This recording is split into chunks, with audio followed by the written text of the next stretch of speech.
सुंदर भाव से 4 रूपों में प्रभु प्रकट हुए। गुरुदेव वशिष्ठ ने चारों का नामकरण संस्कार किया। श्री राम महात्मा, भरत महात्मा, लक्ष्मण महात्मा, शत्रुघ्न महात्मा। थोड़े दिनों के पश्चात चारों बालक बड़े हुए। द्वार पर विश्वामित्र जी पधारे। यज्ञ की रक्षा के लिए पुत्रों का आवाहन करने लगे। महाराज दशरथ को संकोच हुआ तो गुरुदेव वशिष्ठ ने शासन किया। राम और लक्ष्मण को लेकर श्री विश्वामित्र जी चले हैं। बड़े स्नेह से आप सरजू के तट पर थोड़ी देर विश्राम करके अपने इष्टदेव के पास लेकर गए। रास्ते में ताटका नाम की राक्षसी का उद्धार किया। मारीच और सुबाहु के ऊपर आपने कृपा करी। तदनंतर यज्ञ की पूर्ति संपन्न हुई और खबर आई कि जनकपुर में कोई विशेष यज्ञ होने वाला है। तब प्रभु ने विचार किया। विश्वामित्र जी ने आज्ञा दी कि वहां से होकर के ही हमें वापस आना चाहिए। प्रभु श्री राम और लक्ष्मण को लेकर विश्वामित्र जी जनकपुर धाम की तरफ बढ़ना शुरू हुए। रास्ते में गौतम और अहिल्या का मंगल में स्थान आया। चरणों का स्पर्श करके बड़े मंगल में भाव से आपने अहिल्या जी के ताप को शमन किया। जनकपुर धाम में जब प्रवेश हुआ तो ठीक द्वार के ऊपर महाराज जनक ने विश्वामित्र जी का विशेष स्वागत किया, पर राम लक्ष्मण का सामान्य स्वागत किया। तो महर्षि सतानंद ने आगे बढ़कर के कहा, हे प्रभु श्री राम, आपका स्वागत है, स्वागत है। रास्ते में मेरी माता पिता का आश्रम पड़ा होगा, वो आपकी प्रतीक्षा कर रही थी। अपने चरण स्पर्श को करके आपने उनके ताप को समाप्त किया होगा और मेरे पिता ने अपने पति पने के अभिमान का परित्याग करके अपने वामांग में मेरी माता को आसन दिया होगा। महाराज जनक ने सोचा, मेरे गुरु की भी माता के दुख को दूर करने वाला साधारण बालक नहीं हो सकता। पधारिए पधारिए राम, पधारिए पधारिए। सबका स्वागत हुआ। एक दिन विश्वामित्र जी ने जनक से पूछा, तुम हमारे आने से प्रसन्न नहीं दिखते। तब महाराज जनक वर्णन करते हैं, एक बार हमारे यहाँ बहुत बड़ा अकाल पड़ा, तब आकाशवाणी हुई। तब मैंने अपनी पत्नी के साथ सीतामढ़ी की भूमि पर स्वर्ण हल चलाया। एक जगह जाके स्वर्ण की नोक फंस गई। जब उस भूमि को खोदा तो वहां से एक कन्या की प्राप्ति हुई। हल की नोक को सीत कहते हैं, तो मैंने उसका नाम सीता रख दिया। थोड़े दिनों के बाद वो बड़ी होने लगी। हमारे यहाँ शिव पिनाक हमारे पूर्वजों को मिला है। रोज शिव समान हम उसकी पूजा करते हैं। पर एक दिन मैं अनुपस्थित था। मेरी पत्नी ऋतुमती थी, वो सेवा नहीं कर सकती थी। तब पहली बार मैंने अपनी कन्या से निवेदन किया, तू जाके आज सेवा कर लेना। सहेलियों के साथ प्रथम पूजन करने वाली जानकी जी उत्साह से जाती थी, पर वो धनुष इतना बड़ा था कि जिस मंजूषा में रखा था उसके ढक्कन को खोलने के लिए बड़े लोगों को बुलाना पड़े, तो रोज इतनी व्यवस्था संभव न होती थी। ऊपर से चंदन माला फूल डाल दिए जाते थे। पुराने पड़े सूखे फूलों को देखकर, उपेक्षित पूजा को देखकर सीता जी का हृदय पसीज गया। अरे षोडशोपचार विधि पूजन की तैयारी की जाए। तुरंत आचार्यों को दौड़ा दिया गया और जिस मंजूषा के ढक्कन को खोलने के लिए हजारों लोग चाहिए, सीता जी ने एक ही हाथ से ढक्कन को खोल दिया। शिव पिनाक को उठा के मार्जित करके पुनस्थापन करके उसका पूजन संपन्न किया।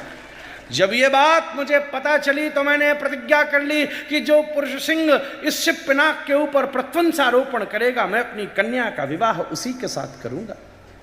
तो क्या बात है, बोले इतना समय हो गया, बड़े बड़े आए, ढक्कन तक न खोल पाए, हिला तक न पाए। विश्वामित्र जी बोले, अब तो राम आने वाले हैं। राम आ चुके। जब राम आते हैं तो जीवन परम विश्राम पाता है। दिखाओ ना वो धनुष राम को। राज्य में रखा है। बोले बिल्कुल नहीं, वो धनुष के पास नहीं जाएंगे। तुम चाहते हो धनुष तोड़े तो धनुष को उनके पास लेकर आओ। सुंदर व्यवस्था कर दी गई। 10,000 योद्धाओं को चारों तरफ से निमंत्रित किया गया। मंजूषा को रस्सों से बांधकर घसीट कर जाने लगा। जब कड़कड़ गड़गड़ की भूमि जनकपुर में व्याप्त होने लगी तो सब किसान खेत छोड़कर आ गए, विद्यार्थी विद्यालय छोड़ करके चले आए। सबके सब रसोइयों को छोड़कर माताएं इकट्ठी हो गई। ये धनुष कहाँ जा रहा है, ये धनुष कहाँ जा रहा है। वहाँ अयोध्या में भी एक आजाद मैदान के मंच के ऊपर धनुष को रखा गया। सारी भीड़ वहां की इकट्ठी हो गई। अरे धनुष के साथ क्या होना है। एक कोई लड़का आया तो था, अरे वो तो ऐसा पतला दुबला, कहाँ ये धनुष को हिलाएगा। सब लोग आपस में बातें करने लगे। उसी समय मंद्र मंद्र गति से पीछे वाले द्वार से चढ़कर के रघुनाथ ने मंच के ऊपर प्रवेश किया। लोगों ने तो लौटना शुरू कर दिया। अरे कन्या के पिता की हालत ऐसी ही होती है, कहां वज्र जैसा कठोर धनुष और कहां कुसुम जैसे कोमल राम, कहां उठा पाएंगे, कहां इसे हिला पाएंगे। पर जैसे कोई पागल हुआ हाथी मदष्ट गजेंद्र किसी गन्ने के खेत से क्षुदंड को उखाड़ लेता है, उसी प्रकार अपने हस्ते पुंडित भुजाओं के द्वारा श्री रघुनाथ ने उस धनुष को उठा करके नीचे रखा, उसके ऊपर के भाग को दबा के उस पर प्रत्यंचा चढ़ाने का प्रयास किया। नजर सामने गई तो सामने झरोके से सीता जी झांक रही थी। सीता जी ने देखते ही मंद मंद मुस्कुराहट दी। उस मुस्कुराहट में राम जी के होश ही उड़ गए कि बैलेंस बिगड़ गया और जोर इतना ज्यादा लग गया कि कटाक की ध्वनि करके धनुष टूट गया। बाबूजी, हम ब्रज वाले कहवे राम के बल ने धनुष ना तोड़ो, हमारी किशोरी की मुस्कुराहट ने तोड़ दिया। मुनिंद वृंद वंदिते त्रिलोक शोकहारिणी प्रसन्न वक्त्र पंकजे निकुंज भूविलासिनी ब्रजेंद्र भानुनंदिनी ब्रजेंद्र सोन संगते कदा करिष्यसि हमाम कृपा कटाक्ष। सुंदर माला लेकर के श्रीमद् जानकी जी मंच पर प्रस्तुत भई हैं। माला लेकर खड़ी हैं, राम जी भी तने हुए खड़े हैं। पहले दिन कैसे झुक जाऊं, नाक कट जाएगी महाराज। उसी समय लक्ष्मण जी खड़े हुए। जब भगवान भक्त के सामने टलते हैं ना, पाप पुण्य का विचार करते हैं ना, कर्म अकर्म का विचार करते हैं, तो लक्ष्मण गुरु की तरह खड़े होकर भगवान को झुका। लक्ष्मण जी खड़े हो गए, भगवान आपकी जय हो, आपकी जय हो, आपकी जय हो। लो, अगर शिष्य के जीवन में भजन कम होता है तो गुरु चढ़ जाता है, ले मेरा भजन इसमें मिला लेना, इसने भोग कम लगाया मेरा भोग मिला लेना, इसने माला कम की ले मेरी माला मिला के इसको हृदय से लगा लेना। ये उसकी स्थिति है। लक्ष्मण जी आसन से खड़े हो गए। भैया राम आपकी जय हो, आपने जो कृत्य किया है, सूर्यवंश की कीर्ति दिग्दिगंत व्याप्त हो गई है। महाराज दशरथ के आनंद की सीमा नहीं है। जय जयकार करते हुए लक्ष्मण जी राम जी के चरणों में गिर पड़े। अब उठ ही नहीं रहे, उठ ही नहीं रहे। अरे उठ जा, उठ ही नहीं रहे। अब राम जी नीचे झुके, कंधा पकड़ के उठाने की कोशिश कर रहे हैं। अरे उठ, अरे उठ। भाभी देख रही है, दोनों भैया कर क्या रहे हैं। लक्ष्मण जी मुड़ के बोले, भाभी इतनी मुश्किल से झुकाया, जल्दी माला डाल मारा।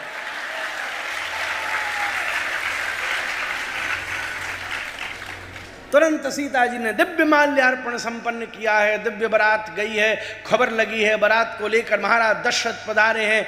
दोनों गुरुओं ने 4 बहन 4 भाइयों को देखकर चारों का एक साथ मंगल में परिणय उत्सव संपन्न किया है। लौटते समय परशुराम जी को तृप्त किया है। वहाँ जैसे ही अयोध्या पहुँचे, कुछ दिन के बाद में कैकेयी जी ने वरदान मांग लिया है। मंथरा ने जब बुद्धि खराब की है, तब आप कौशल्या जी ने सीता जी की आज्ञा दी है, सुमित्रा जी ने लक्ष्मण जी की आज्ञा दी है। तीनों को लेकर के दिव्य सुमंत रथ पर बैठकर अयोध्या से चले हैं। मंगल में भाव से सोते हुए अयोध्या वासियों को छोड़कर आप निषाद के पास पधारे हैं। उसने केवट की व्यवस्था की है, केवट से नदी को पार किया है।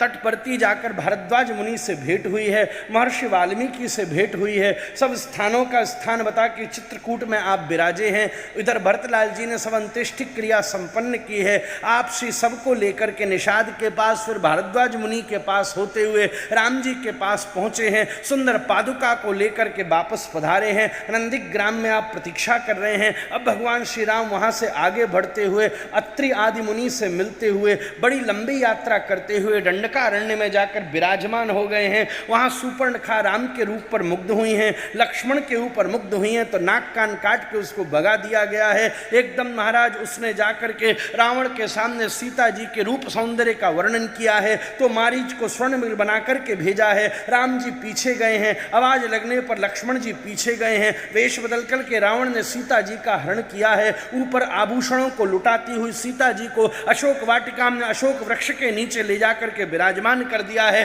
राम जी लौट करके आए हैं, उजड़ी हुई कुटिया प्राप्त हुई है। जटायु जी की अंत्येष्टि क्रिया की है। महाराज शबरी के ऊपर अपना अनुग्रह परिवर्षित किया है। हनुमान जी से भेंट हुई है, सुग्रीव से दोस्ती की है, बाली का उद्धार किया है, बरखा ऋतु की प्रतीक्षा करी है, सबको लेकर के आया है। हनुमान जी को मुद्री प्रदान की है। हनुमान जी मंद्र मंद्र गति से से सबको लेकर के पहुंचे हैं। संपाति ने मार्गदर्शन किया है, जामवंत जी ने बल का स्मरण कराया है, हनुमान जी कूद पड़े हैं रस्ते में मैनाक के ऊपर और महाराज सुरसा लंकनी के सिंघनी के ऊपर सुरसा के ऊपर और लंकनी पर कृपा करके विभीषण से भेंट करते हुए आप श्री मंगलमय भाव से सीता जी के पास पहुंचे हैं।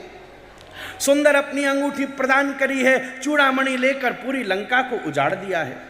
रावण के सामने मेघनाथ के पाश में बंद करके पधारे हैं, उसने पूंछ में आग लगाई है, इन्होंने पूरी लंका को जलाकर राम जी को खबर प्रदान की है। राम जी समुद्र के तट पर आ पहुंचे हैं, विभीषण शरणागत हुए हैं, अंगद को भेजा माने नहीं, युद्ध शुरू हुआ, कुंभकर्ण आदि का वध हुआ, लखनलाल जी को शक्ति लगी, हनुमान जी दवाई ले आए, अंत में दिव्य विजयदशमी पे अनुष्ठान करते हुए प्रभु श्री राम ने रावण का मंगल में उद्धार किया है। विभीषण को राज्य गद्दी पर बिठाकर वापस लौटे हैं। भरतलाल को कहा तुम गद्दी संभालो, भरत बोले आप ही संभालो, सारी गद्दी ब्राह्मणों को दान कर दी। तो गुरुदेव वशिष्ठ ने कहा दान तो हो गया, दक्षिणा भी दीजिए। तो दक्षिणा में यही चाहिए कि हे प्रभु आप गादी पर विराजिए, सीताराम जी सिंहासन पर, तीनों भैया पीछे, हनुमान जी चरणों में। इसी दर्शन को करके राम कथा को प्रणाम करते हैं महाराज।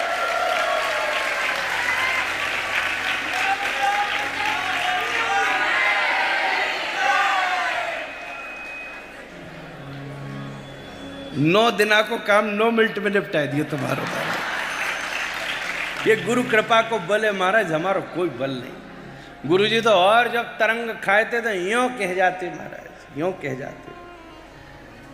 कैसा उसको सुख है, आप सब मंगलमय भाव से उसकी अनुभूति बनी है। अब चंद्रवंश की कथा का वर्णन करके कृष्ण कथा को भी सुखदेव जी ने 2 ही श्लोक में कह दिया। जातो कतपृतगृहात् ब्रजमेधितार्तो हत्वा रिपून् सुतसतान् कृतोरुदार उत्पद्यते तु पुरुषः कृतभिः समीजे आत्मानमात्मनिगमं प्रत्यञ्जनेषु। पृथिव्यास वै गुरुवरं क्षपयन् कुरूणः मत्तस्समुत्तकर्णा विभूपचम्ब दृष्टा विदूय विजय जयमुद्घोष्य प्रोच्चुद्धवाय च परम समगात् स्वधाम। परीक्षित बोले गुरुजी ये आपने क्या किया?